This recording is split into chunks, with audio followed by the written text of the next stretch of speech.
If you want to see what 3 crafts I'm going to make out of all this on my desk, then stick around. This is going to be fun. Hello everyone, I'm Caroline and welcome to my home on the hillside here in Wales. I've been gathering all my bits and pieces. Look, this is all sticking to my jumper. I've been gathering all my bits and pieces, and today we're going to have a craft session and make 3 gorgeous crafts for the spring, and they're also okay for displaying at Easter time too. They'll fit in perfectly well with your decor. So let's get started on project number 1.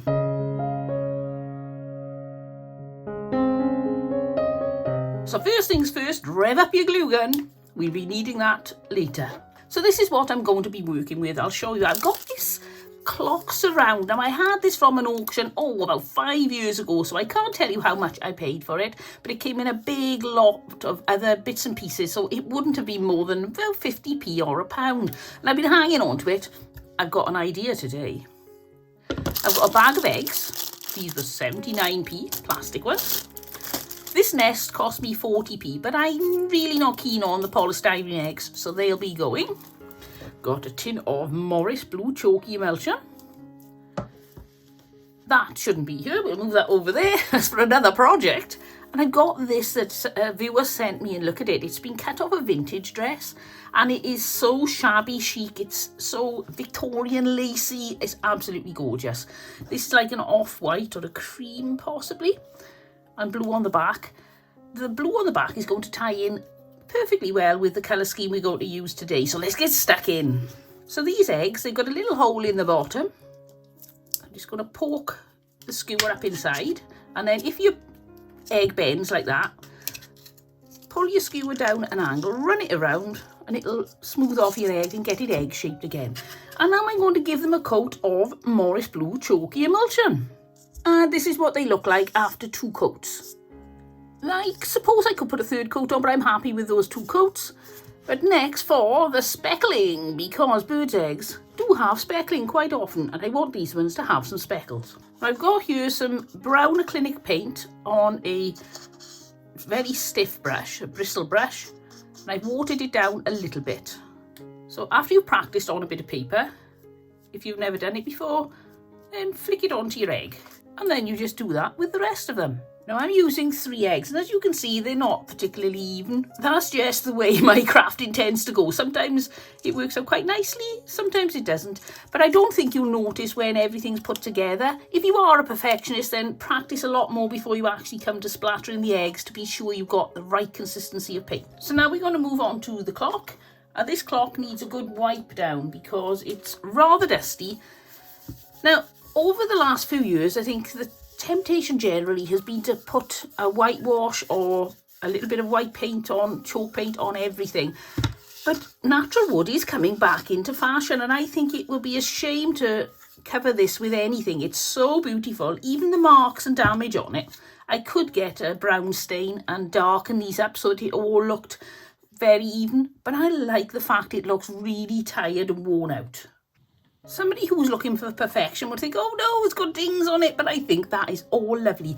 And the one thing about not painting this as well is when Easter's over with, I would really like to repurpose this again, and if I paint it, I've committed myself then. You can't get the paint off properly. So now I'm going to put the nest into here, but first of all I'm going to take these out. I'm not sure how easy it's going to be. They're pretty well glued. Oh, good tug. And out they come. So the next thing to do is get the nest to stay in here. Now, fortunately, I've checked, and it'll stay in without any extra glue, which the less glue I use on this, the better. I'm really going to try to make this without putting any glue on it. I like it at a downward angle. I mean, you could put it straight on like that, but I'm not so keen. I like the downward facing angle. So now all I need to do is to glue my eggs into the nest.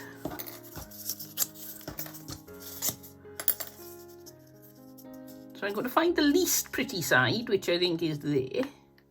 I'll pop a little bit of glue. I'm going to put a bit more than I would usually put on, because instead of sticking to a flat surface, it's sticking to the nest. So a lot of the glue is just going to be sticking to nothing. And then pop that one in the back. And let's have a look where these will be going before we commit ourselves.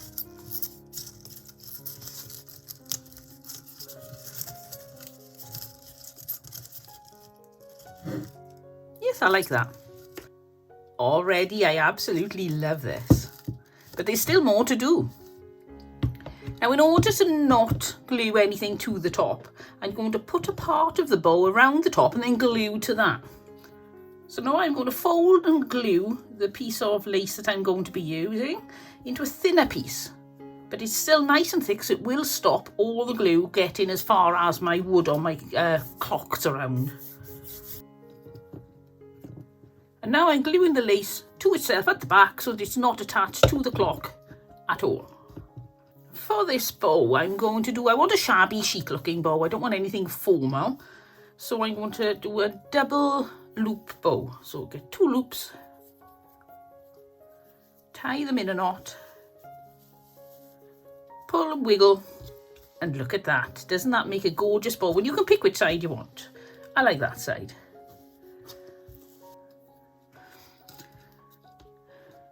So now I'm going to glue this bow onto the top bit of ribbon there, very near the front, because I need some space at the back, like that.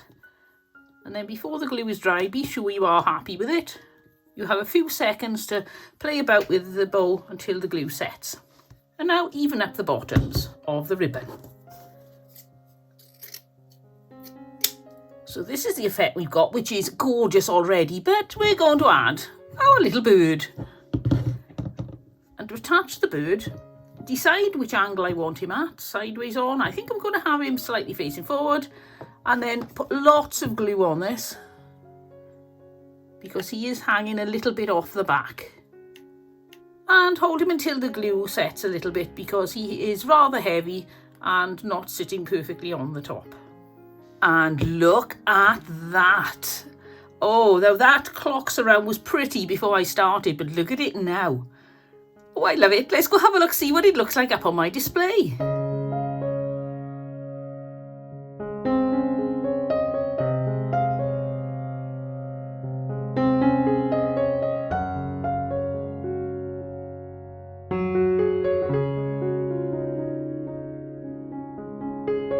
If you're really enjoying watching this video, then please give me a like or a thumbs up. Thank you ever so much.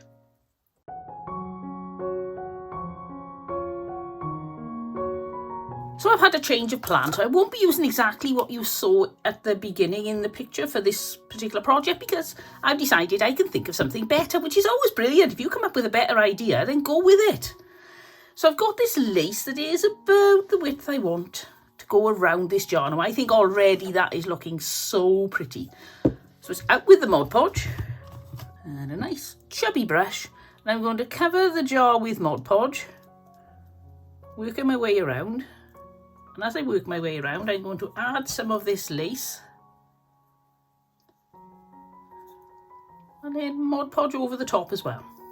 You do have the option to just glue your lace on using a bit of hot glue on the ends as if you were just wrapping some ribbon around, but I fancied having the Mod Podge effect on this one. It's like the different look you get to the lace. And also, it's not going to sag. I get the feeling this lace would probably sag. So this is going to hold it firmly all the way around. So now I'm going to fire my glue gun up, ready. And I want to cover this lid, and I want to cover the sides too and have a little bit more of an overhang. So cutting around the lid perfectly won't work. I figured out that if I use this particular lid and then draw around this and cut it out with my pinking shears on the inside of the line, it works out the perfect size. So now I'm going to need to stick this right into the centre. So check all the way around that it's roughly the same distance, and then out with the glue gun. Now you want to run a layer of glue around the outside to make sure it sticks down on the sides. This isn't the way they do it when they're just making jams and pickles and things like that, but this lid is going to be designed to stay looking like a pretty lid. You never take the top off. I'm now going to glue the flower onto the top of my pot, but while I do, you may notice there are going to be some continuity issues here because I made a little mistake which I'll explain to you when I put it right in the next step. So now, by the power of YouTube, we're going to go back to adding some more embellishments to the lid. So screw it in place, and then if you want to add like a little button or something like that, it's at that point that you put it on so you know where the front is. I didn't do that and I ended up with my button round the back, so I've decided not to go with a button. I quite like it like that. But I may put a little bit of trim on there, a really thin trim, I think.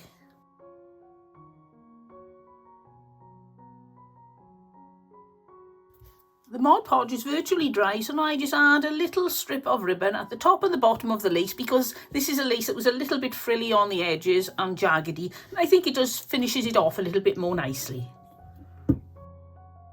So that's looking more finished already. Now I'm going to add my little label. So I check where the back is. There's my back join. So I'm going to be sticking the label on the front. And it's going there. And it says, for you. So now using a thin layer of Mod Podge, I glue this to the lace, which will also be a little bit sticky, ready for the Mod Podge, because it has some on it. I got this printable from the Graphics Fairy and I added for you, that's the font I added there, and this way it becomes a gift jar. So if you've got somebody with a sweet tooth, then you could fill this jar with lollipops.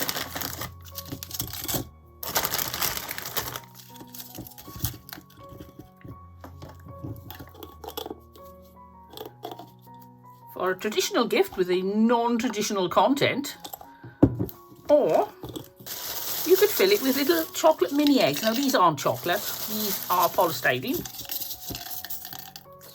So I won't be giving these to anybody in case they did mistake them for some sort of chocolate or marshmallow egg, but this is just to show you what it would look like. Pop the lid back on. Look at that for a simple gift that you can give to somebody. All it takes is a jar and a little bit of lace, some scrap ribbons and bows, whatever, and a printable. And you don't even need to put a printable on. You could put a little bow, you could put a little rosette, a curled fabric rosette on there. The possibilities are endless, and you can make them in any colour. You could do them in sets. I think that would make a lovely gift for anybody, as long as you put in the right contents. Make sure they get their favourite chockies in there. So let's have a look what this looks like up on my display.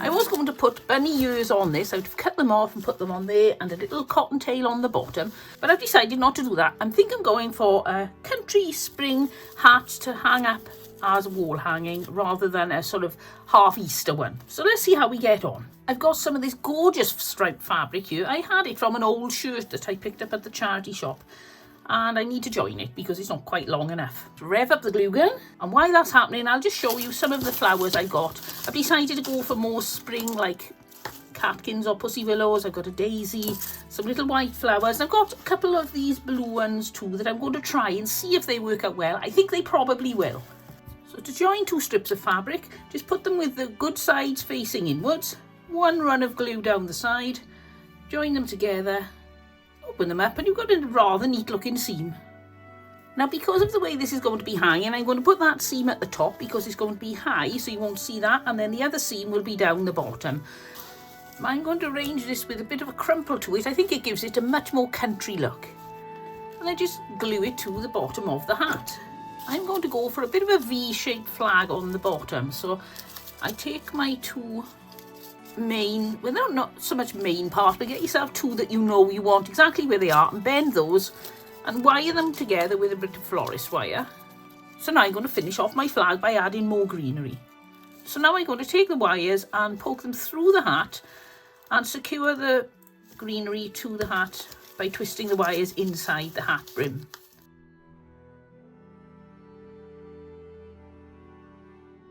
So the next thing I want to do before I add any flowers is to add a trail of like a bow, so the flowers are almost the bow and then the tails are ribbons. So I've got some lace and some ribbon, and I'm even going to use some of this upholstery edging, braid, whatever you call it, and a bit of raffia. So decide how long you want your tails to be. I'm going for ostentatious length. I'm not exactly sure what the perfect ostentatious length is, but I'm going for quite long. And when you've finished with your choice of ribbons, laces, ribbon length, then you can tie the top with a piece of, I've used a piece of ribbon here, you could use a piece of twine, and then chop off the top about an inch above your bow. Don't go too far, otherwise it'll all unravel.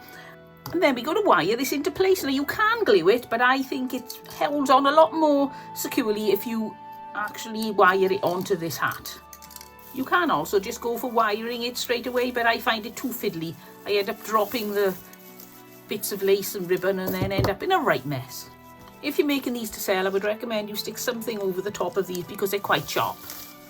So then just add to the floral decoration until you've covered the bow and you think that you've gone far enough. And that is all, again, completely individual as to what you think is enough or too much. I haven't decided on the length of the tails yet because I want to put it into place and make sure I've got it looking just perfect for my setting. So let's have a look what these things look like on my display. And let me know which is your favourite. I love to hear from you, so let me know in the comments.